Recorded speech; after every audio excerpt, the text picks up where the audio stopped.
Hey everybody, this is Dino at The Way Podcast, and our goal here today is to empower, equip, and educate the way lending should be done. And how are we going to do that? Well, I think the easiest way to do that is to bring on people that I respect in the industry that have been doing this for a long time and have seen incredible success in this industry. As they say, success leaves behind clues. So that's what our goal is here, and I hope that you find a lot of value out of our guest Rick Mound today, and I want to just welcome you, say hello, and thank you for coming on. And I just really appreciate you coming to share all your wisdom. Wow, it's an honor. The feeling's mutual.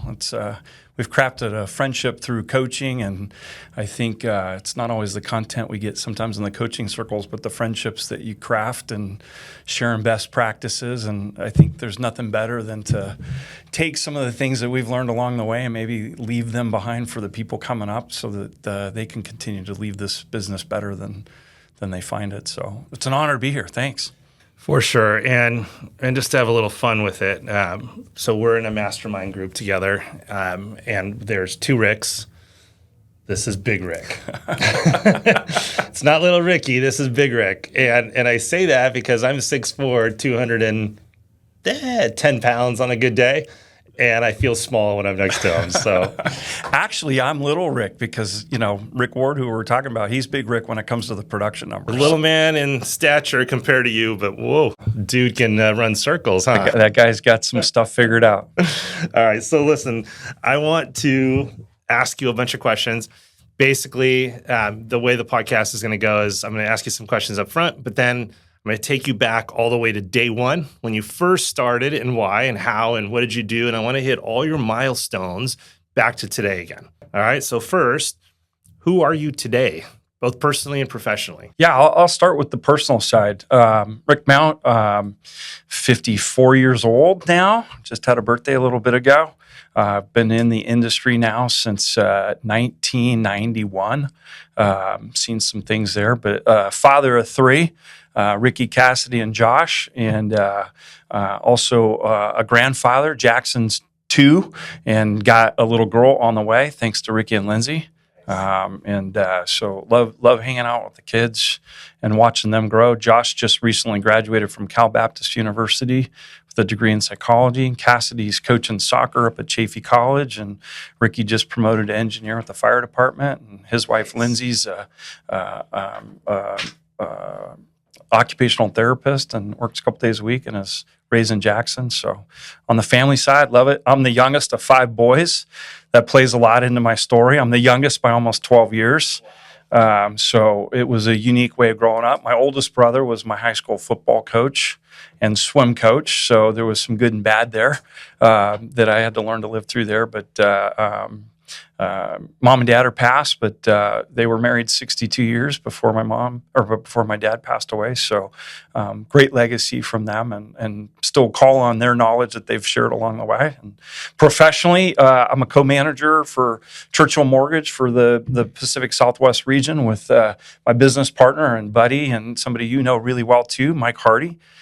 We've been partners now, going back to like 99. Oh wait, no, let's see. It would have been 2009. Sorry, I got the years wrong. 2009, 2010 is when Mike and I partnered up. And originally it was Mike and I and a couple of originators, and we were all just kind of figuring out how to originate again post the 2008, 2009 fun, and ripping some duct tape off the operations along the way. And today our group's about 35, 40 people strong, half originators and half operations people. And we've just kind of grown it organically. So it's been a ride. And I got to say, and we're going to get to it because it's towards the end of the podcast when you get back to today again, but I really appreciate the level that you guys operate in.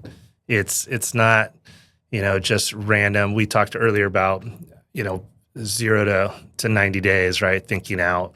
And for you and what your role is, the closer you are to the 90 days, the more successful everything is. The second you drop back down to thinking about today is when everything starts going wrong, right? So I want to be able to make sure we share that knowledge and wisdom with everybody about how you can't just be reacting to everything. At some point, you got to step back, set it up so you can at least be 90 days out all the time.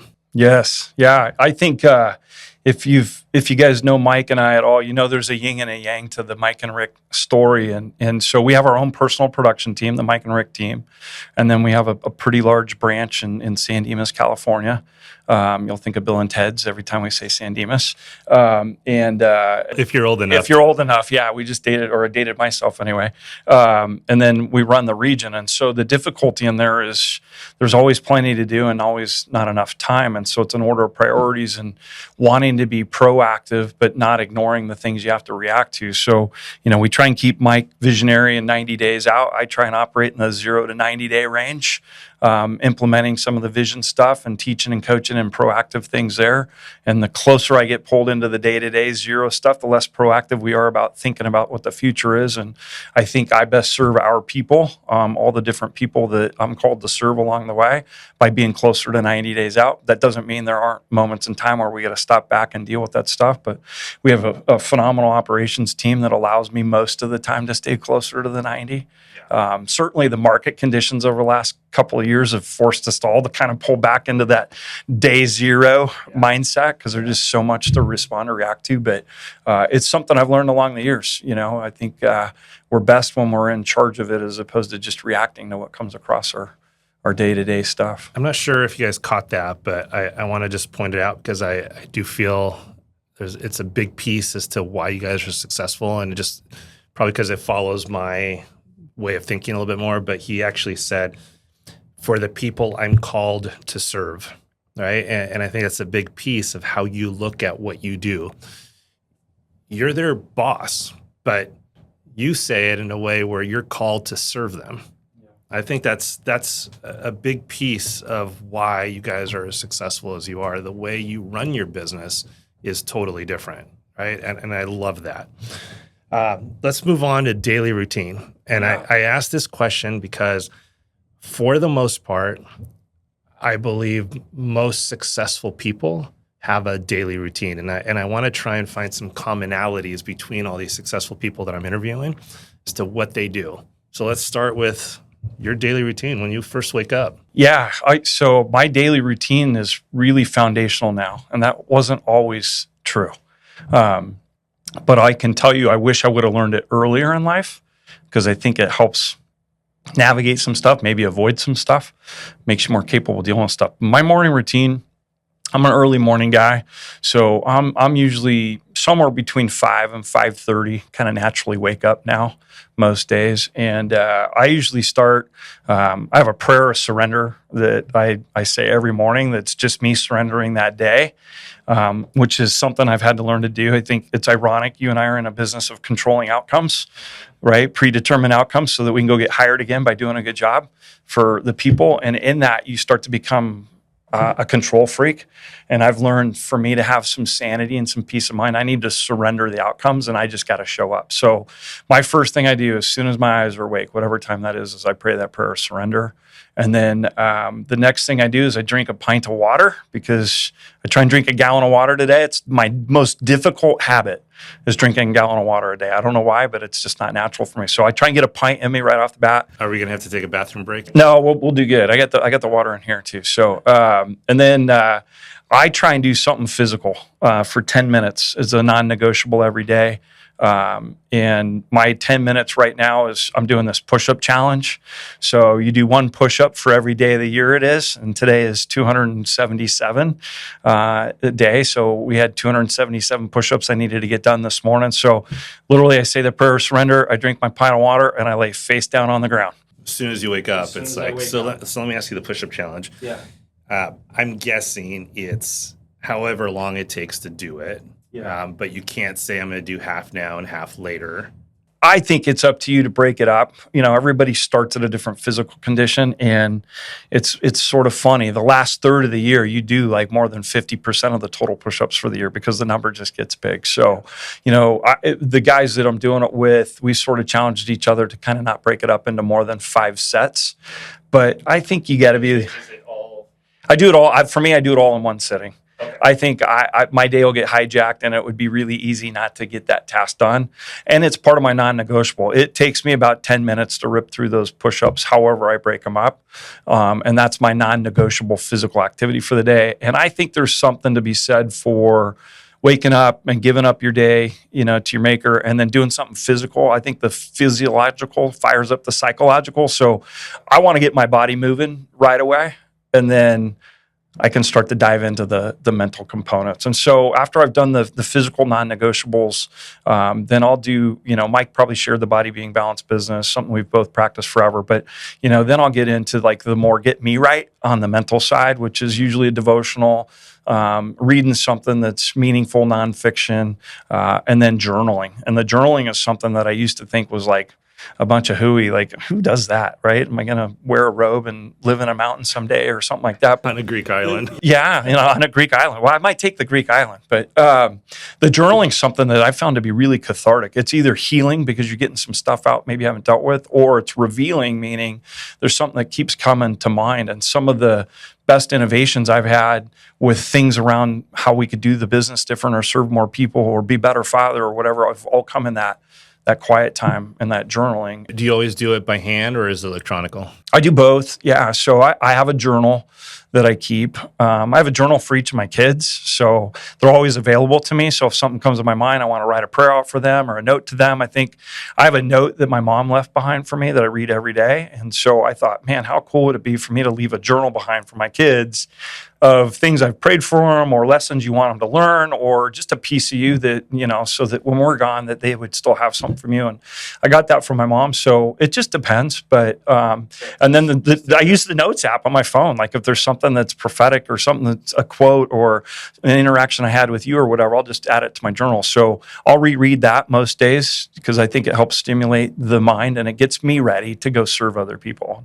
Man, I'll tell you, I've been doing it long enough now that if I don't do it, I feel like I walked out of the house without my shoes on. Like It's literally like I'm not dressed for the day. So I wish I would have learned that early. That's something I learned in my 40s. I wish I would have been coming out of college and learned that early because I think it makes you more capable. And it's kind of funny. Mike and I were talking about this the other day, but the things that used to spin us out are like, you flick it off your shoulder now. You're like, oh, we're capable, we're good. But I don't think it's because we've become that much better. I think it's because of the mental prep and the physical challenge and the doing things to make sure that we're ready for that. And then you start to equip yourself. So if I could give anybody some words of wisdom, if what I would go teach myself back in the day, I would be like, find that healthy routine and make it a non-negotiable. I love it.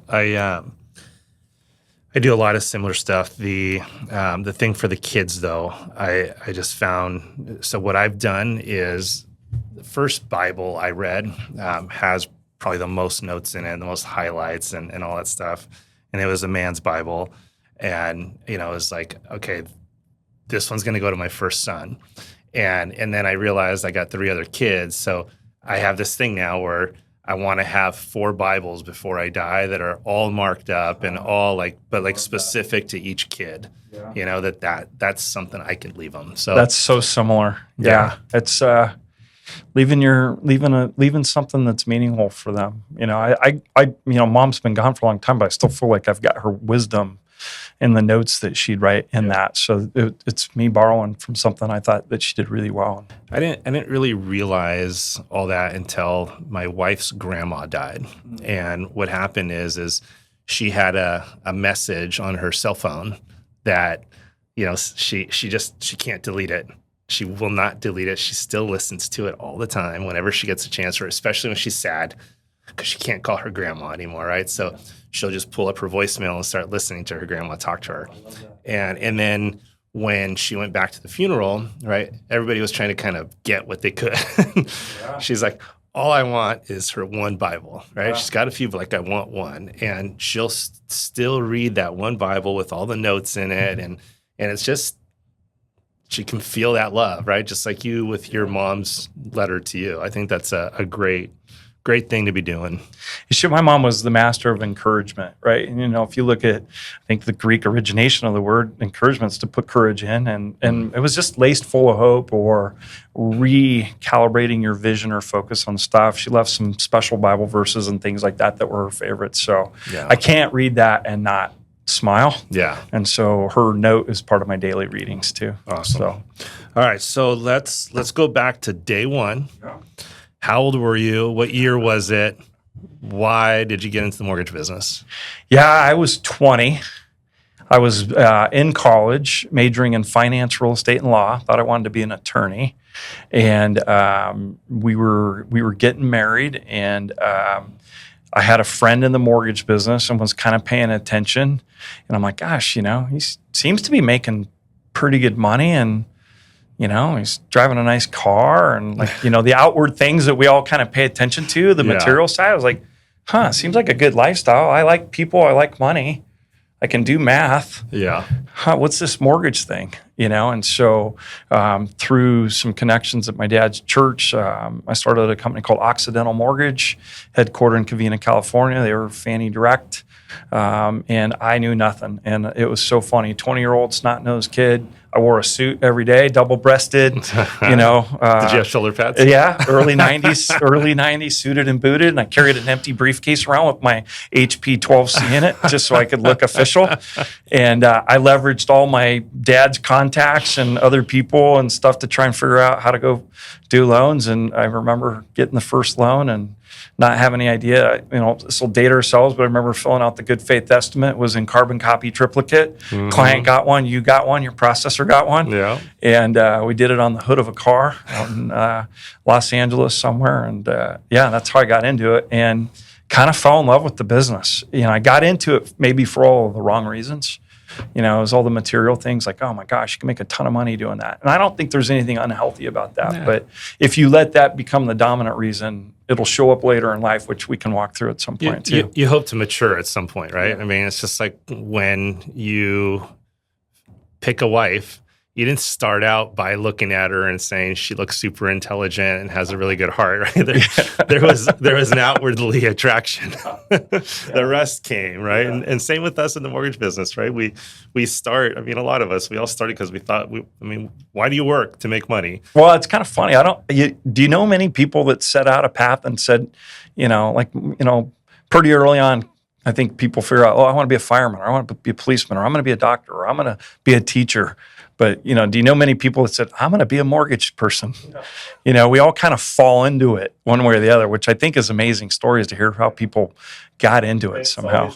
It's always a friend. I don't know whether to shake his hand or punch him in the nose, but, it's always through somebody else you know. So how long did it take you to get your first deal? I got my first deal inside of the first 60 days. That's good. Which is really good, but it was a gift from my dad who probably just said, hey, son's in it. Why don't you let him look at your refinance? Back then, my first loan, first lock, again, we'll date ourselves, was at 10 1/4 on a 30-year fix. So I'd like to take personal responsibility for the rates being low for the last 2 decades, because ever since I got in the business, for the most part, they've come down up until the last couple of years. That was it. And then kind of the daily routine was we had this big, huge copier in the back that smelled like vinegar, when you had to make your flyers to go out. And I was given a Thomas guide. That's a book that has like a book of maps for all the young people who don't know what that is, and said, hey, anything in here that's in the yellow pages here, real estate wise, go call them. So I'd go call in offices and learn what not to do for the first year, like getting turned down by the receptionist and handing out a rate sheet so the realtor could just tell you your rates are too high and all that stuff. So somewhere in there, I met Todd Duncan, who came and spoke, and that's when I started learning a little more about the relationship component of the business, and it kind of changed the way I did things from then on. How many deals would you say you closed in your first year? I don't know if I know that number, but I do remember the conversation I had with my manager at the time. He said, if you're really good, and mind you, this is back in like the early 90s. If you're really good, you might make 25 or 30 grand in the first year. And if you're really good and you follow through, you might double that the next year. How'd you do? And then if you stay in at the third year, maybe you get to the 100 grand, right? Back then, like the 100 grand was the benchmark. So I think I did $43,000 in the first year, which is better than I expected. And I think I did a little better than that in the second year. And then kind of grew from then on. But his math was pretty accurate. Would you say you even understood the loan business after the first year?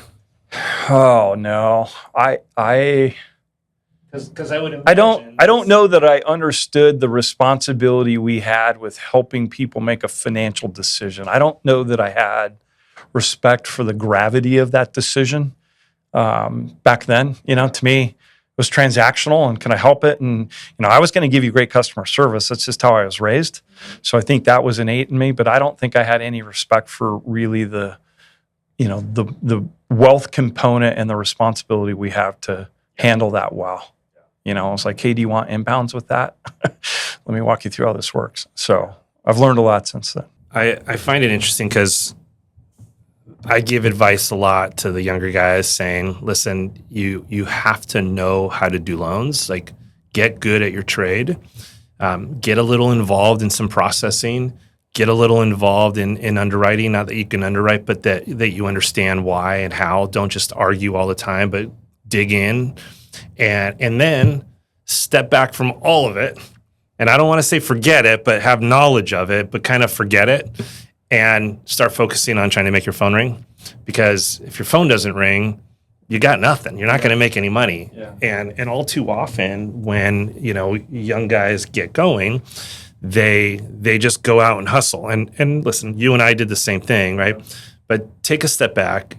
Honestly, the first thing I would do is find a mentor that you can work under even for free, and really learn how it is they're doing business.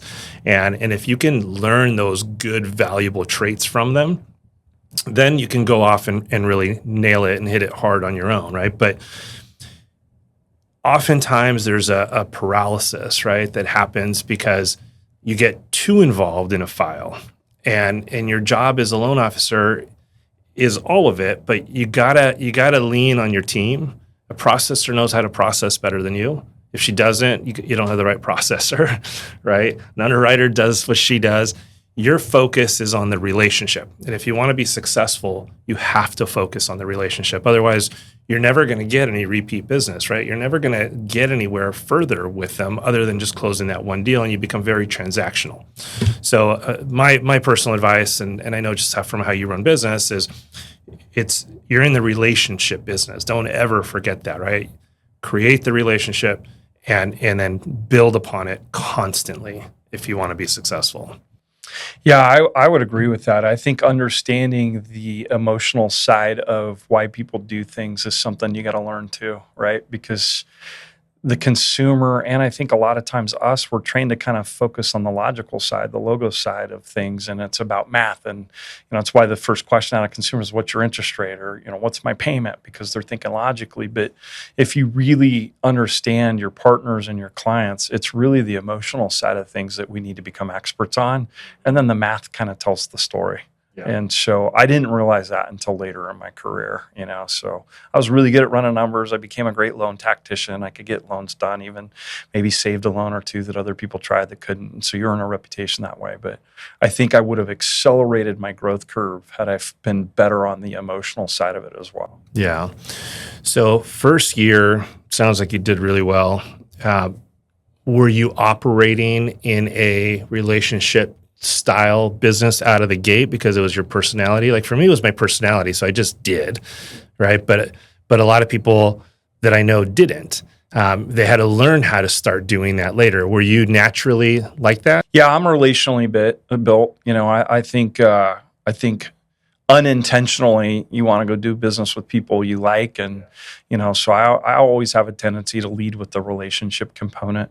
I think it's finding that right balance when you are so heavily relationally oriented that sometimes you forget some of the systems. Yeah. I was having a discussion with a really good friend and a mentor of mine, Jim McQuaig, and we were really talking about, how do we serve our loan originators and how do you teach and coach and, build them up? And he says, and if you know Jim, he's a man of few words, but really spot on when he says, he goes, you really got two originators out there. You got the one that leads with the heart or the relationship, and the one that's systems based.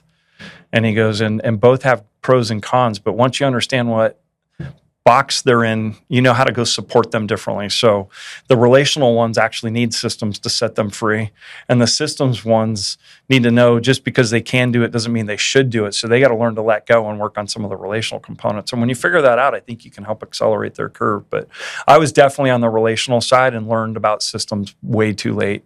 I wish I would have learned that earlier and learned to let go and trust a team and do something and scale. I thought I was the secret sauce, right? And us relational guys always think we're the magic. And I, like you said, you'll go find people that do the components of it better than you will, which frees you up to actually go be more of who you were built to be. Yep. So let's talk about that a little bit, but way back, not now. Yeah. And again, I always have my personal experience, right? So I'm going to kind of bring that back, and you tell me how it was for you. I got to a point where I got really busy, but I was doing everything, and then it was like, gosh, what do I do, right? So my milestone was hired a personal processor, and once I hired that personal processor, which is the scariest thing in the world, when even though I was making money, I was still just young, and I had to come up with a salary that scared the hell out of me, but it really did work. I took so much off of my plate. I had somebody else doing something that was doing it better than me. I got priority on everything that I wanted priority on, right? And then I was able to step up. So that was my next milestone to achieve greater success. What was your first milestone to kind of like that next level of success? Yeah, I think really similarly. I think once you get over yourself and realize that there are people that can do it equally as good or better, then you should let them. I'm reading this book by Dan Martell now called Buy Back Your Time. And it's the same principle, like what's your time worth? And so many times we hire people to go grow the business as opposed to buy back our time and then choose how to go spend the time. But when you start to figure that out, I don't know, Dino, I think so many times in our industry, just like the consumer is focused on what's your rate, I think so many times on the origination side, it's like, what's your split? And it's such a bad premise to operate from because it's irrelevant. Right? What you should be focused on is your hourly rate of return. And so, as Mike and I have coached some people too, we would say, talking to a recruit the other day, they wanted 100% of the table, right? And I'm like, I was going to give you 50% of the room, right? But they're thinking in splits, and you're like, well, let me walk you through how you build scale, because if you're willing to let that go earlier on and invest in yourself, it'll set you free. And I think free means different things to different people, right? You go back to like why we got in the business. There was the physical allure, right, of money, and it looked like, oh, you could set your own schedule and stuff. But as you've known and I've known, like if you're not careful and you're a driven individual and you're good at what you do, you can go build something that you become a slave to in the process. And then now like more feels like, ugh, I don't want to do more. And subconsciously you stop your own growth because that, or you fall apart in other areas of your life, right? You might fall apart at home, or you're not present for the kids, or not taking care of yourself physically, or things like that start to fall apart if you don't understand that premise. And so, freedom could be meaning that you get to go grow your business and do more loans and serve more people and ultimately make more wealth.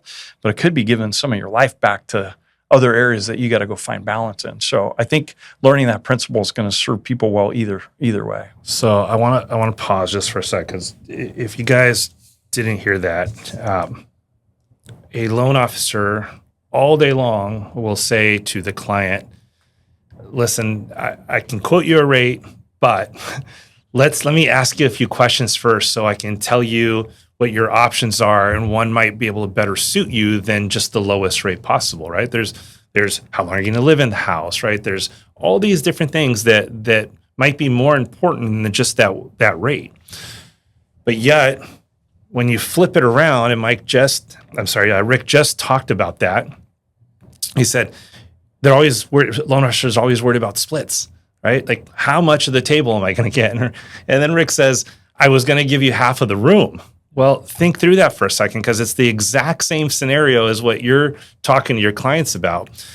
That amount of time that you get back in your life, whether it's to spend more time with your family or to go out and be able to grow more business, sometimes you got to look at that before you get so hyper-focused on what your split is, right? Like, yes, you always want to be, as one of our friends says, as close to the well as possible. But think through, what are you being provided for that, right? If you're going to get the vast majority of the commission, even 100% of it, but you have to sacrifice a million things in order to get it, what is your actual rate of return, right? And if you start thinking and actually monitoring how many hours do you work, how much money do you spend, and how much are you actually making per hour, that's where I think you can find how successful you really are being. Not going around and bragging saying, I get a 95% split, or I only pay a flat fee, or whatever that might be, right? How much are you making per hour?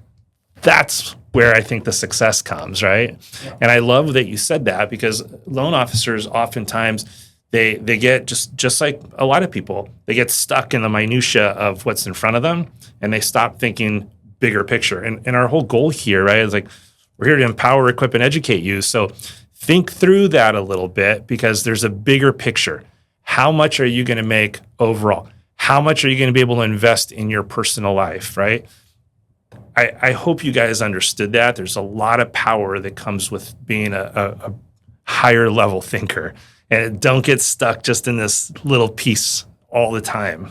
Amen. I think the earlier you learn that and buy into that concept, the quicker you set yourself free for whatever freedom is for you. You know, we have a saying that we like to use that, you know, your business vision should serve your personal vision. And so many times we get that backwards, because you build something and you become a slave to it, and then you don't think you're replaceable in the process, and then you're not sure. And so that understanding that premise and when to do that, I think, is really the people that we've watched that do things in scale and do it well and maintain balance. They master that. Yeah. And they are always aware of it, and they measure it, and they learn from others, and they get outside perspective. And it's always a recalibration process to figure out where that balance lies. Yeah.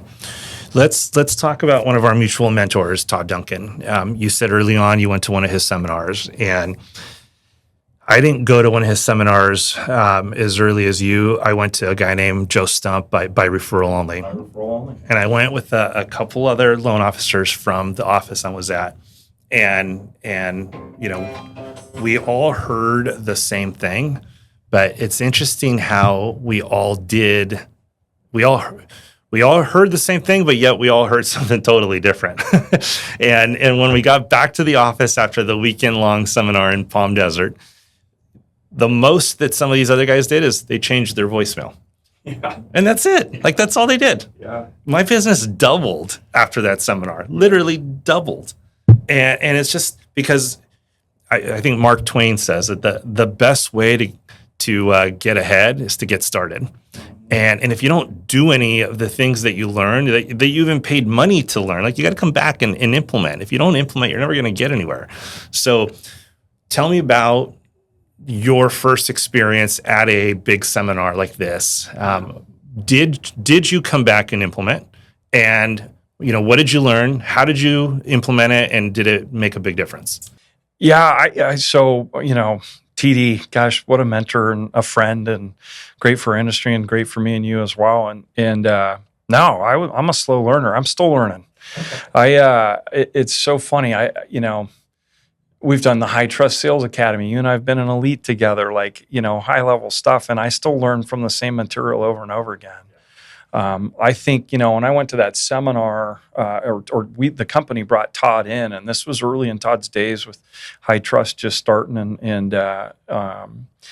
but it gave me the ability to see a bigger world than I was capable of seeing at my, 20, 21-year-old self, right? And it allowed me to say, oh my gosh, I could do something significant. It's not just about getting the next loan and finding the next realtor and taking your rate sheets out for the day. It's like bigger than that. So I think the thing that I got most out of that was, wow, there's some people doing really well and they're figuring some stuff out. So, I was so young at the time. You don't know what you don't know. And I think there's some ignorance and arrogance and all that stuff wrapped up in there. But I think it lifted my head up. I think it's the ones that followed after that, where you start to find the one or two things that you could do right now that start to have the push or pull on your business in a way that you want to. But I was so young, Dino, that I think it took a little longer for me to digest it compared to some other people. And I do think there was some ignorance and arrogance rolled into that. When you have some early success pretty on, you start thinking it's you, and you start to realize that it's not. But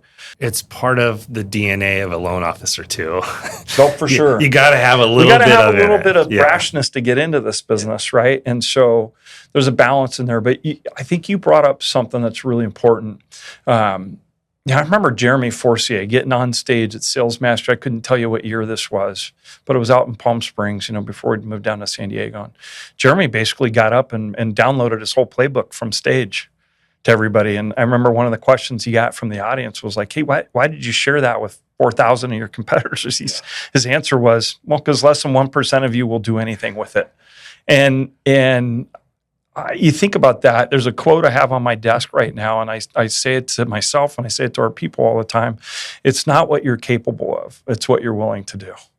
And I think that's so true for all of us. And the doing part oftentimes is what I feel is missing, the missing ingredient to people really unlocking what's possible. The willing part, right, that you're willing to do. So I had a coach one time that when he finished telling me this, I actually got the chills, and I realized how much more I'm capable of doing. And he said, here's the deal. I'm going to kidnap your baby. It was a baby. I had just had the baby. I'm going to kidnap your baby. Now, don't worry. I'm going to keep him safe, and I'm going to feed him. But if you don't come up with $1 million, and I mean like loan production, then I'm going to kill him. What would you do? And I started thinking through that question, and I started thinking about how I wouldn't put anything off for a second. I would call that borrower right now. I would call that realtor right now. I wouldn't put anything off, right? And all too often, I think we put things off for whatever the reason is. But if you can put your mind every day and with that kind of a mentality, I think you'd accomplish a heck of a lot more, right? And the best thing about it is if you did that from the second you walked into your office, you'd be done. You'd be successful by noon, right? So Todd Book's family, by noon, you would actually be successful by noon every day. Yeah. And you'll see your income soar, right? So being willing, I think, is the key. I think so. I think people are wanting. Willing is a different thing, right? I think the difference between being interested and committed, same theory in that regards. Josh Metal, one time, I asked him a long time ago, hey, can you run through your day with me? And I just want to see what you do, right? And he started to go through everything. It was more than just a day. It was kind of the whole playbook. And I was like, I do all that stuff, right? But his numbers were crushing. I was like, gosh, how does he do it? The one thing he did every day that I didn't do, didn't matter how many people I had calling me all the time for referrals and all that stuff. There was one thing I wasn't doing at the same discipline he was. And he said every day from 8 to 10 a.m., his cell phone would go in the drawer, the door would close. Everybody knew, including the wife, everybody, nobody bothers me during this period of time. And all I do is outbound calls. That's it. And I don't stop. Like if I get somebody that's like on the hook and wants to have I don't stop to do all that. I put it aside, and that's what I do when I get done at 10 a.m. And I was like, all right, I'll do it. Like, okay, fine, right? So then, total paralysis here. I made my list. I had to spend 2 weeks clearing out and cleaning up my CRM and really like dialing it in. And then I had to make a list. And then I was like, this is ridiculous. As my dad would say, you're fixing to get ready to start. Yeah. Right? Yeah. And you know what happened when I finally did it? I made $25,000 in 2 hours. Yeah. And like an idiot, I stopped after 2 hours. I don't know why. Just 5 different people I made over 25. And it was so easy to do. So then I got in the habit of doing that. And then just like that, my business skyrocketed. And then I got busy. And then I stopped doing it.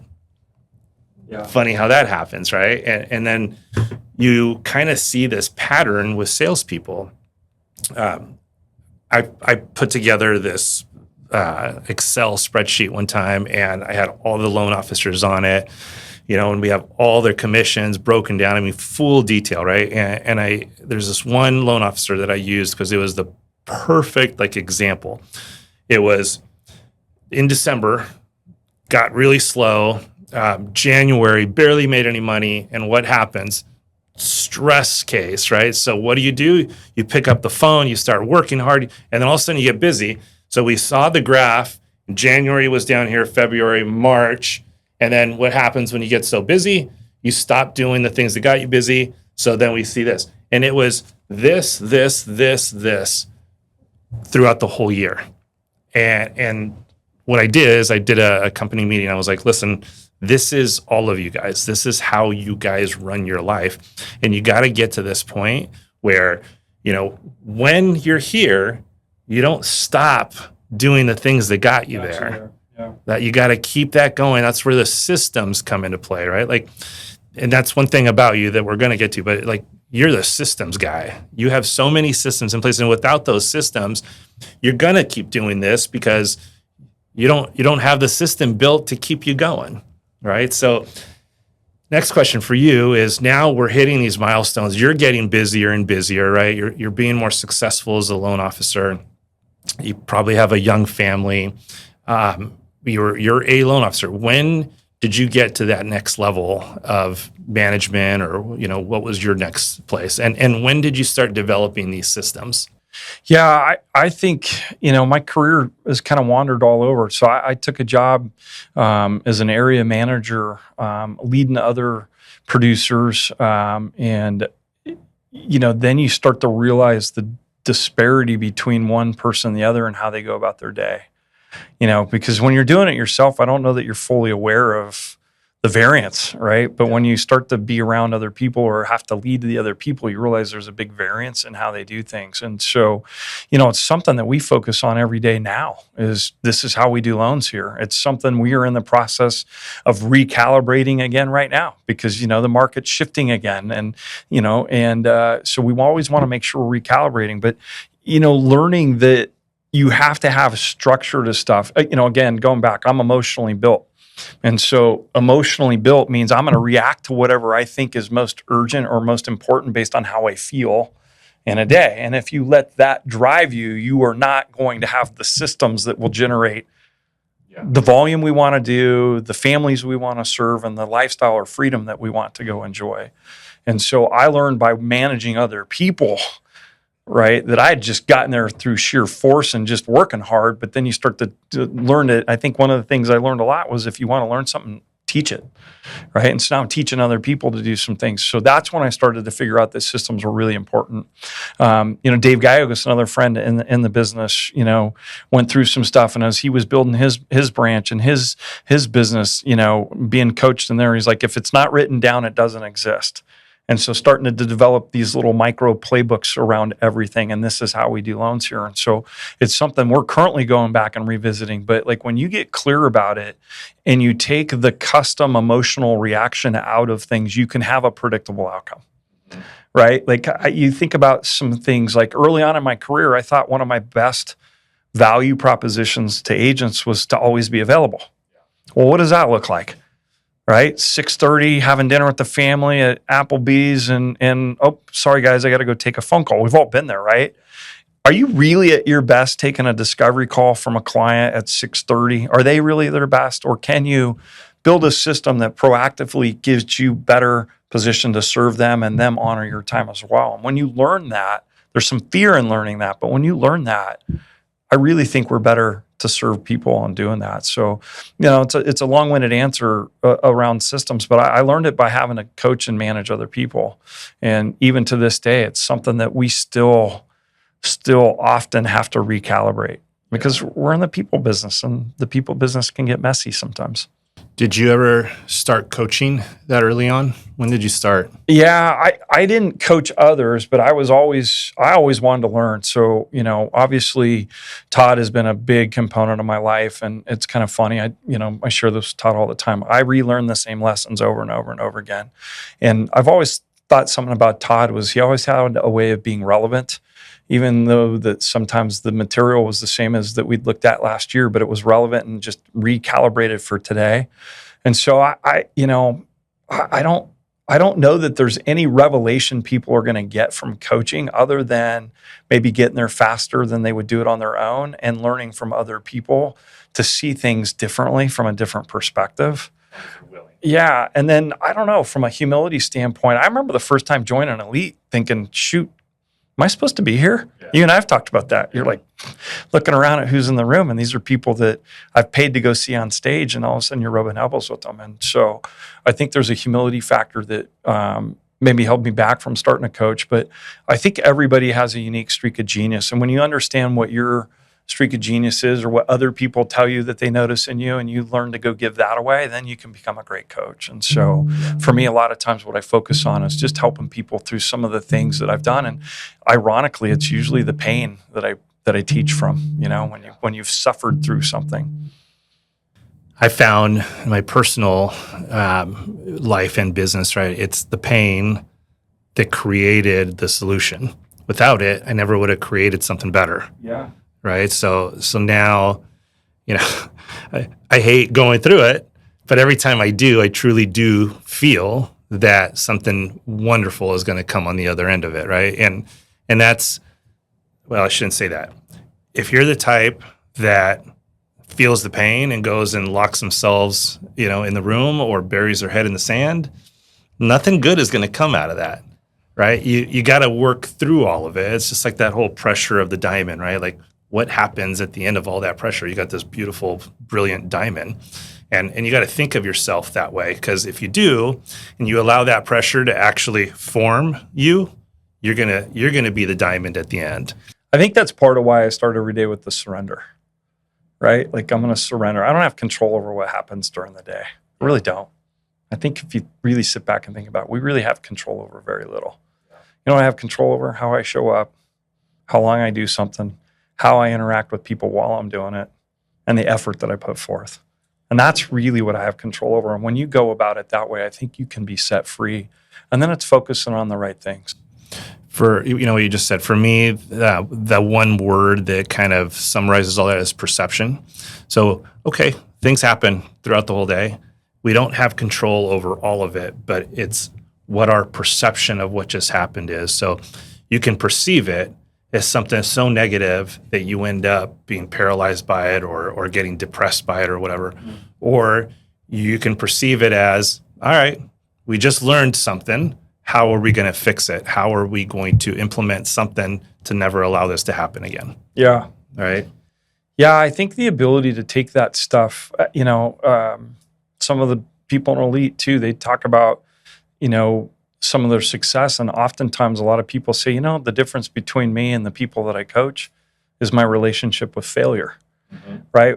Some look at failure as failure. Other people are like, okay, cool, I figured out how not to do it. Let me recalibrate. Let's go again. And so when you realize that messing something up, like trying to hire your first assistant, like I don't know too many people that hit the ball out of the park the first time they hired somebody on their team. Yeah.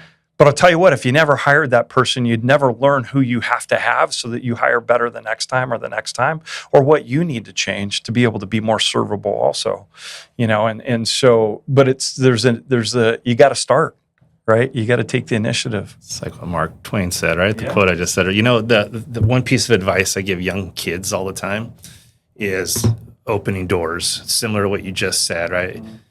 You don't know what's on the other side of that door.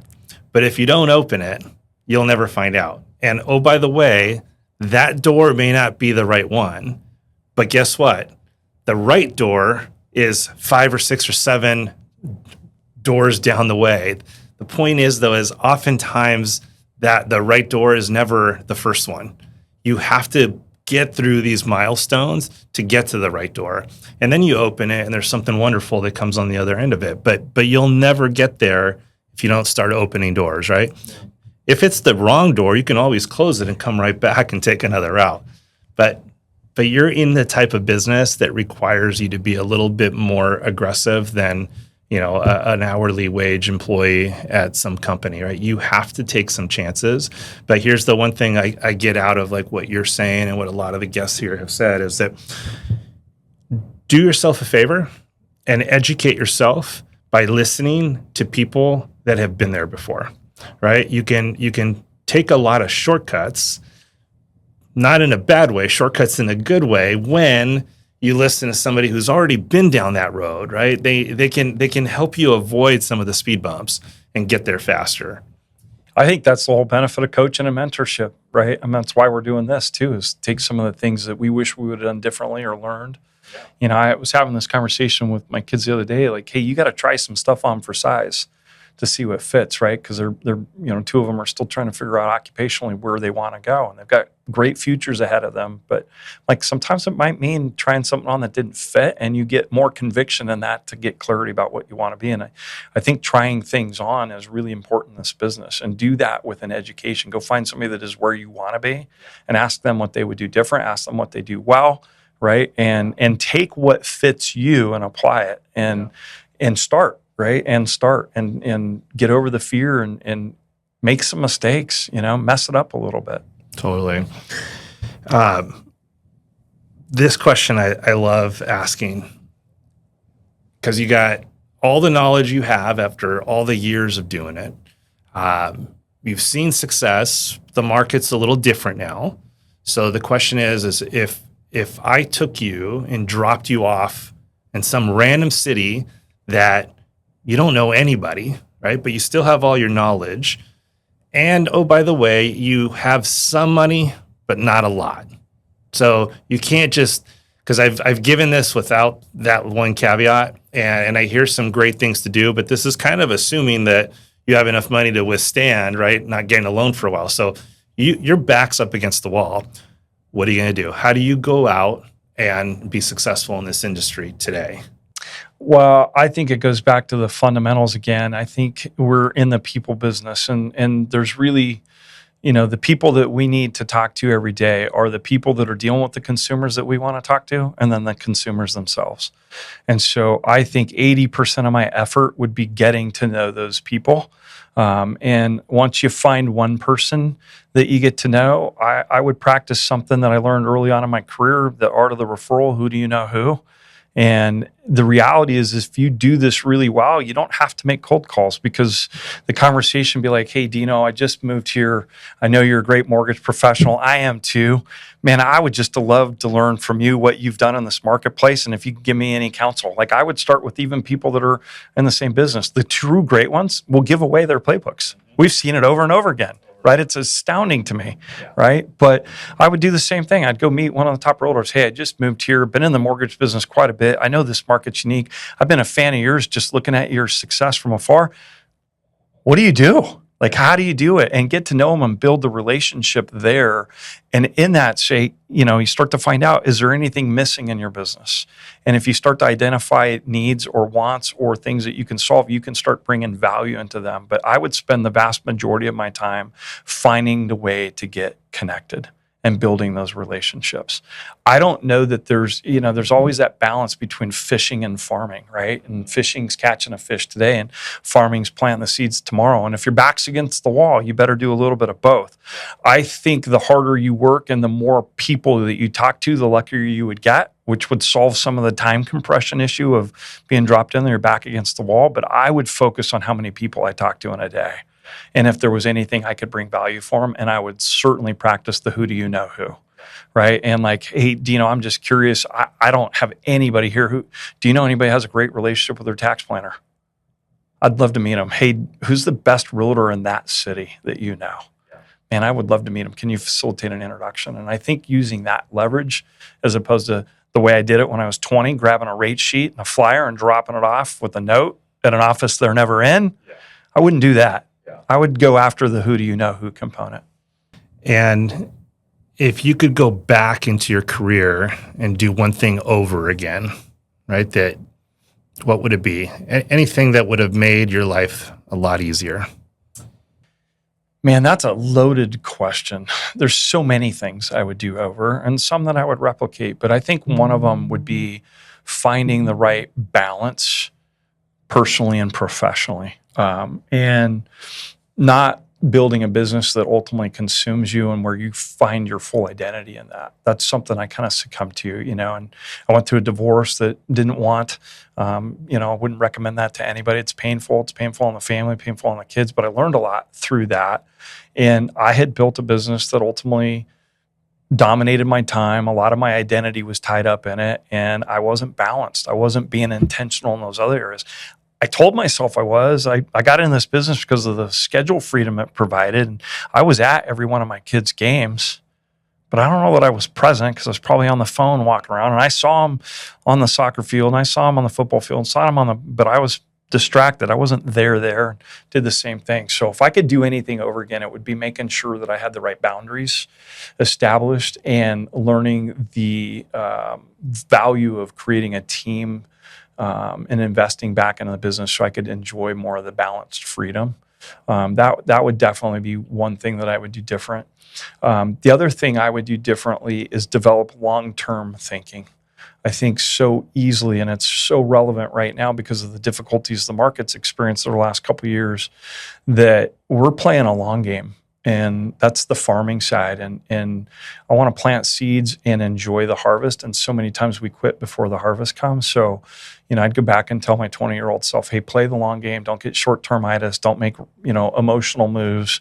Don't make emotional decisions. Don't make emotional financial buys. Like, play the long game. And the earlier I think you can develop that long-term thinking, the more foundational your business becomes, and it allows you to then set yourself up for success in every area of your life. I think, we've talked about this a couple times in some of our coaching circles, but, so many times in this business, we just get stuck in that hustler mindset. And like, where's my next deal? Where's my next deal? Almost to the same thing that you drop me in a new area that I haven't been in. Like, most are going to go right into the hustler mindset.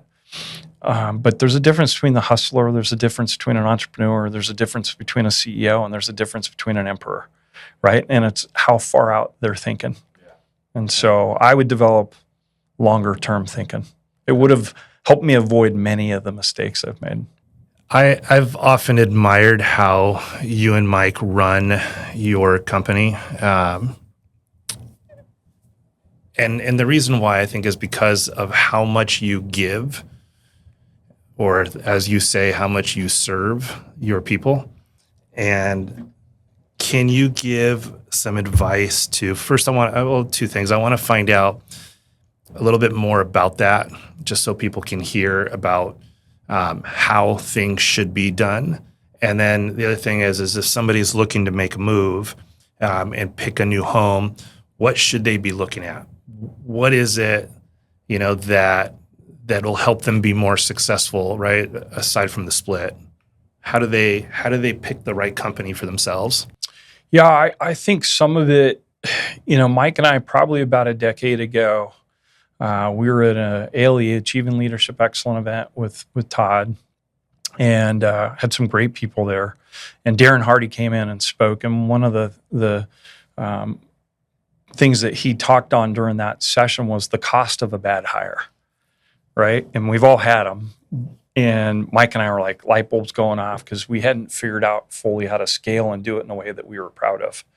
And the drill was to get really clear about who it is and the character of the people is that you would want on your team. You start with as big a list as you can make it. I think we had 47 attributes or characteristics on that list, and then you cut that in half, and then down to your top 10, and then if you could only have 5, and then out of the 5, what are your top 3, and what's your ultimate one? And so as we went through that, Mike and I came up with the 5 C's. And so our 5 C's are character, competence, care, courage, and coachability, right? And then we sat back and said, okay, now the second part of the drill, which is really the mirror drill of like looking in the mirror, like now who do you have to become in order to attract that? Yeah. Right? And you've heard, Darren Hardy share about making the list of who he, the kind of woman he wanted, and then he had to figure out what kind of man he wanted to become in order to attract that kind of women. So it's the same thing, I think, with us hiring people and us leaders and people is you got to figure out who you want, but then you got to figure out who you got to become in order for that to be true so that you can attract them. And I'll tell you, when we got clear about that, it became so much easier to hire, to fire, and to coach our people into those things. And so now we do team interviews, our team's trained on it, they look for it, they report back to us. And so it's really, really obvious when somebody fits. It's as obvious when they don't. And so it's been a big guardrail for us in that. But the sobering part is like the mirror reflection of like, who did you have to become to do that? And so we went to work on who we had to become in order to attract that. And as every day from 10 years ago to today, we've worked a little bit harder at being that guy. It's kind of like push-ups, do one more the next day than you did today.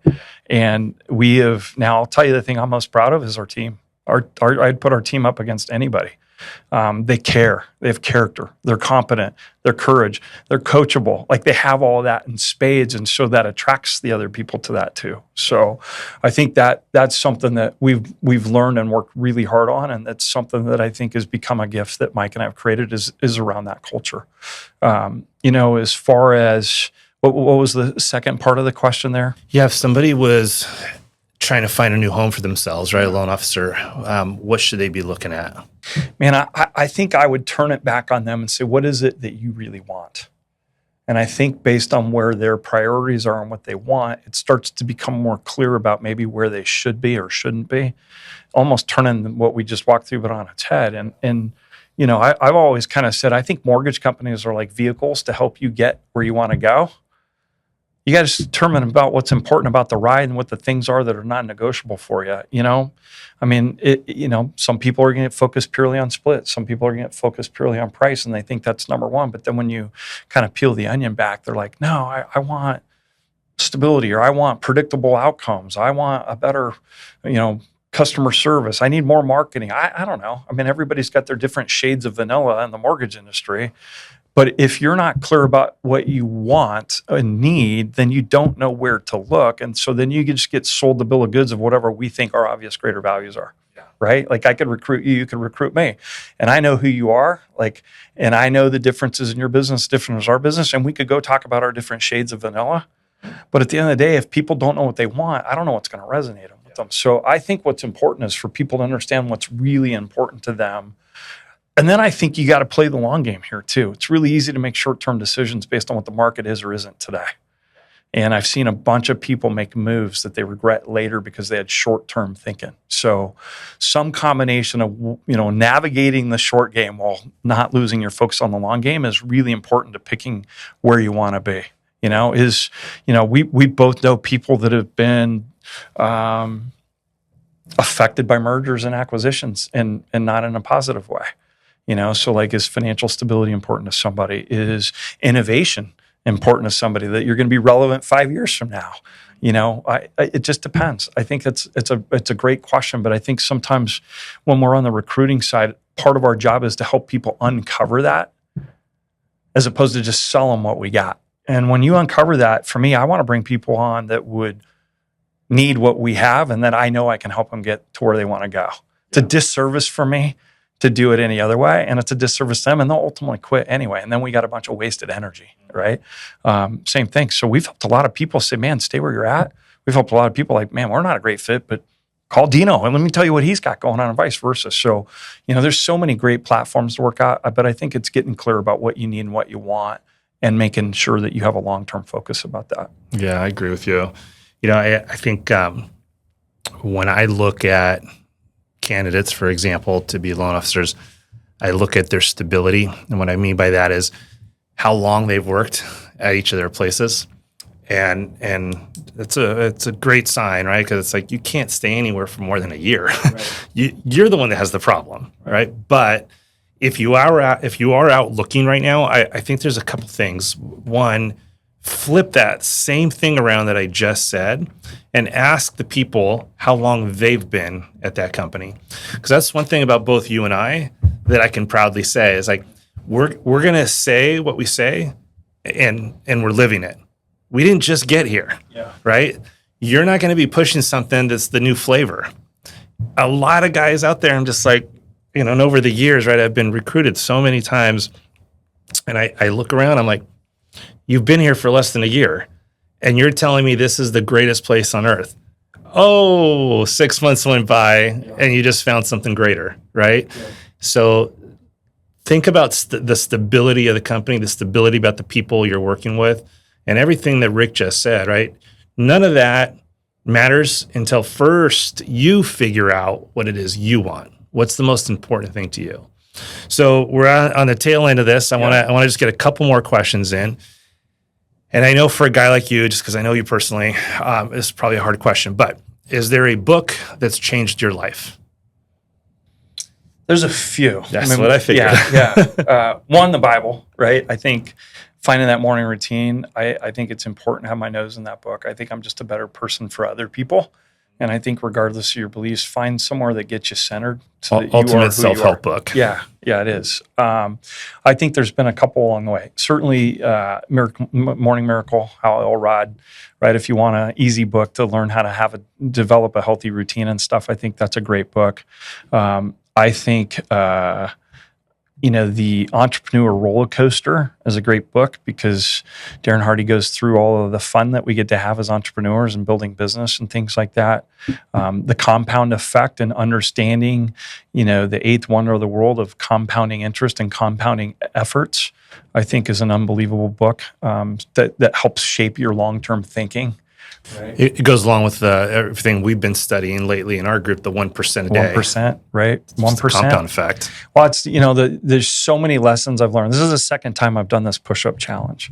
And it's so funny. The first year I ever did it, just to be honest, one of the things I was out of balance in was in the physical area. And so, when we started doing the push-up challenge, I'm like, man, I'm struggling to do 20 push-ups here. And so January guy struggling to do 20 push-ups is thinking about December going, how the heck am I going to do 365 push-ups? I'm going to have to take like a day off of work to get these done, right? And the challenge that we have, I think it's really hard for us to see who we can become. But by the middle of that year, I'd already figured out, I'm like, I got this licked. I'll be able to do 365, no problem. But we don't give ourselves credit for who we become in the process. And that's what we're learning again in Elite. And I say again, because Todd's talked about this and the incremental gains every day. And so I think the compound effect is a great one to set your line of sight for 5, 10, 15, 20-year version of you. One of the most recent books that I've read that I think has been really good is Who Not How by Dan Sullivan. And that's a really good book about starting to look at scale. And the premise behind that book is, we're taught from a pretty early age to always be the answer to our own questions, like how am I going to do this and when can I get this done by? You and I talk about this a lot, right? When you're entrepreneurial and you're building stuff, especially like with what you got going on, and not realizing that there are people that would love to do and take great fulfillment in doing some of the things that just are like fingernails on a chalkboard for us. Right. And so the who, not how, and then buy back your time is something that I think is a really interesting book. But the number one for me is the Bible there. Yeah. Awesome. Is there a quote that you love? I live on the other side of a guy that spits out quotes like a vending machine, Mike Hardy. He did. And there's so many that come to mind. But this is something I wrote down. It's on my letterhead, but don't be afraid to become the person you were created to be. And that's a self quote. That's something that I say to myself all the time. And I think that there's a lot of fear in us innately that we are sometimes afraid of who we can be. And then we dumb down our expectations. I was listening to a podcast this morning, part of the morning routine, and they were talking about hey, it's Wednesday. And so when we went into this week, I'm sure you do too, I had big expectations of me this week, right? The Sunday version of me when I'm doing, the exercise of like, what do I got? And I'm like, man, going to slay this week, right? And then you get to Wednesday and one of two things happen on Wednesday. You either step on the gas to make sure you're going to deliver on the expectations you've had of yourself on Sunday so that by Saturday, you are that person, or you dumb down your expectations of yourself. And so for me, that was the question, like, which one am I going to do today? Am I going to dumb down my expectations so I don't disappoint myself? Or am I going to step on the gas and leave it on the field, as my old coaches would say? And so I think don't be afraid to become who you are capable of being and overcoming the fear in that. Yeah, I love that. And it's funny, one of the questions, so the morning routine, right? And you talked about the week, right? And your Sunday version. I always say when somebody asks me what my morning routine is, I always say, well, it starts the night before. Because if I don't know what I'm going to do the second I wake up for that whole day, then how am I going to accomplish anything? Yeah. So I can't have a successful routine unless I know exactly what it is I'm going to be doing. So Same with the Sunday version. If you roll into Monday and you haven't done anything prior to that that's going to tell you everything you have to do, then chances are when you get to Wednesday, you are going to dumb it down because you haven't done it. You don't even know in your own head or on paper, which is even better, what it is that you need to be doing, right? And it goes back to the big rock versus the small rocks. Yeah. Are you picking up and moving all the big rocks? And if you are, chances are by Wednesday, you've probably already accomplished everything. Yeah. You know? Yeah, I love that. Is there any words of wisdom before we call it a day that either something we haven't talked about that you want to, or words of wisdom that you want to just share with younger loan officers? I would tell you this. I think this business is still one of the world's best kept secrets. I really do.